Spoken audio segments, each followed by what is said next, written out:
우리가 시장이나 마트에서 자반고등어나 방건조 오징어 같은 거 살 때 있잖아요. 당연히 안전하겠지 하고 그냥 집어들죠. 저도 물론 그렇고요. 근데 말이죠.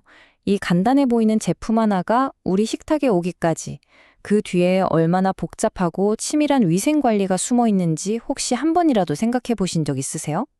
아마 대부분은 에이, 설마 하실 거예요. 오늘 우리가 함께 들여다볼 건요. 그냥 생선을 손질하는 그런 과정이 아니에요. 이건 거의 식중독 같은 보이지 않는 적과 싸우기 위해서 생산자가 스스로 지어야만 하는 하나의 거대한 위생 요새를 구축하는 방법에 가깝다고 할 수 있습니다. 사실 가장 놀라운 점은요, 이런 단순 가공품 상당수가 법적으로 영업 등록이나 신고 의무가 없는 일종의 회색지대에 놓여 있다는 거예요.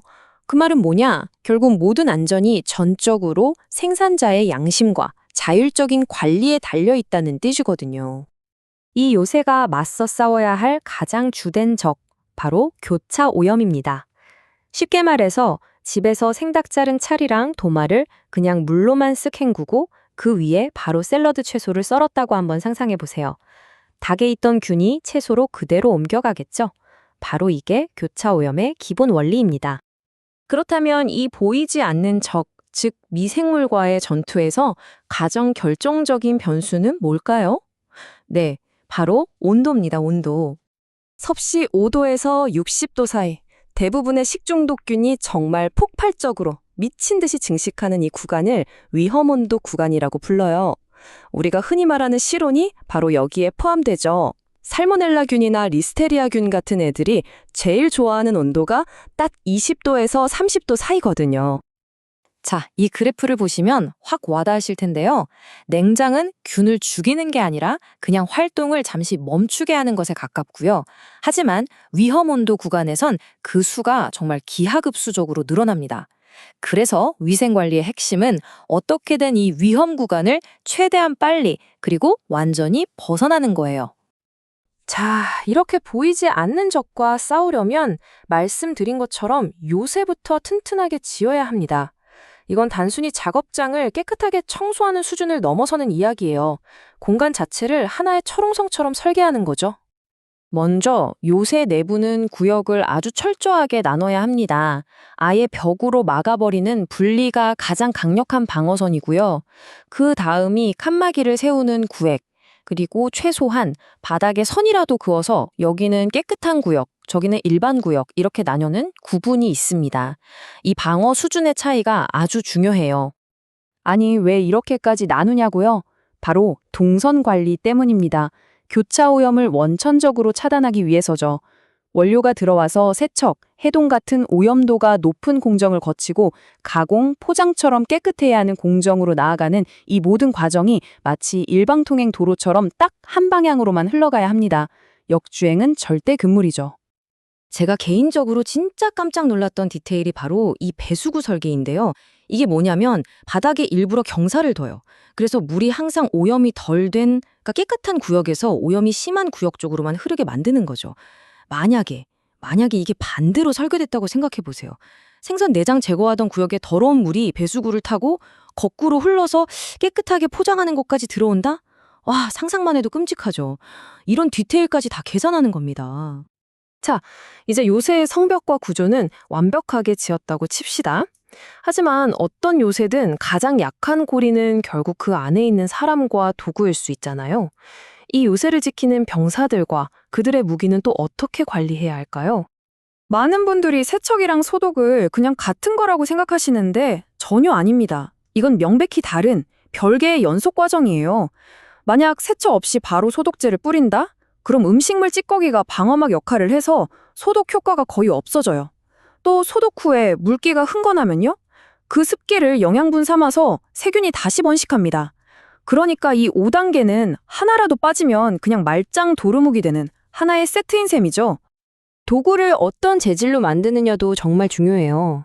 예를 들어 나무 도마. 표면에 난 미세한 칼집 틈새로 세균이 한번 들어가면 완벽하게 소독하는 건 거의 불가능에 가깝습니다. 그래서 세척과 소독이 쉬운 스테인레스나 식품용 플라스틱 재질을 쓰는 거예요. 그리고 여기서 아주 간단하면서도 기발한 시스템이 등장합니다. 바로 색깔로 구분하는 거예요. 예를 들어 붉은 생선을 손질할 때 일부러 파란색 도마를 쓰는 거죠. 그럼 만에 하나 도마 조각이 떨어져 나가도 색깔이 확 대비되니까 눈에 잘 띄어서 바로 제거할 수 있습니다. 교차 오염도 막고 이물질 관리까지 한 방에 해결하는 거죠. 자, 요새는 경고하고 병사와 무기도 준비됐습니다. 그럼 이제 본격적으로 수산물이 원료로 들어와서 제품으로 완성되기까지의 실제 전투 과정을 한번 따라가 보시죠. 첫 번째 관문은 원료가 들어오는 검수 단계입니다. 가장 중요한 건 운송 차량의 냉동 온도가 영하 18도 이하로 잘 유지되었는지 그 기록을 확인하는 거고요. 상자를 벽이랑 바닥에서 꼭 띄워서 쌓는 것도 필수입니다. 왜냐면 공간이 있어야 냉기가 골고루 순환해서 모든 원료를 안전한 온도로 유지할 수 있거든요. 말 그대로 냉기가 다닐 길을 터주는 셈이에요. 자, 이 부분. 이건 정말 많은 분들이 집에서도 실수하는 지점인데요. 냉동 생선을 그냥 부엌 조리대에 꺼내놓고 녹이는 거? 이건 미생물이 가장 좋아하는 위험 온도 구간을 그대로 통과하게 만드는 위생적으로는 정말 최악의 방법 중 하나입니다. 가장 안전한 방법은요, 하루 전에 냉장실로 옮겨서 저온에서 아주 천천히 해동하는 거예요. 물론 제품에 따라서는 규칙이 훨씬 더 까다로워지기도 합니다. 굴 같은 경우엔 바닷물을 필터처럼 걸러서 먹잖아요. 그래서 오염된 바닷물에 있는 노로바이러스 같은 것들을 몸속에 농축할 수가 있어요. 그렇기 때문에 정부가 안전하다고 인정한 청정해약에서 나온 원료만 쓰고 세척할 때도 그냥 수돗물이 아니라 살균 처리된 정화 해수나 마실 수 있는 물을 사용해야만 합니다. 자, 이렇게 완벽하게 만들고 포장까지 다 마쳤어요. 이제 정말 전투가 끝난 것 같죠? 아닙니다. 눈에 보이지 않지만 가장 중요한 마지막 단계가 남아 있습니다. 바로 기록과 문서입니다. 만약 기록이 없다면요, 지금까지 우리가 얘기한 이 모든 노력을 객관적으로 증명할 방법이 아예 없어요. 저희 매일 온도 잘 확인했어요? 라고 말로만 하는 것과 여기 매일 2회 이상 온도 점검하고 책임자가 서명한 1년치 기록지입니다. 라고 서류를 딱 보여주는 건 정말 하늘과 땅 차이죠. 그리고 핵심은 여기서 멈추지 않는다는 겁니다.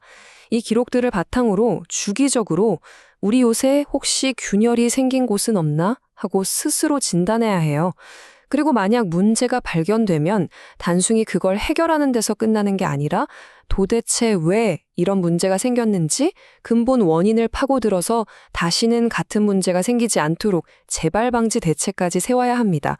이게 바로 자율위생관리 시스템의 완성인 거죠.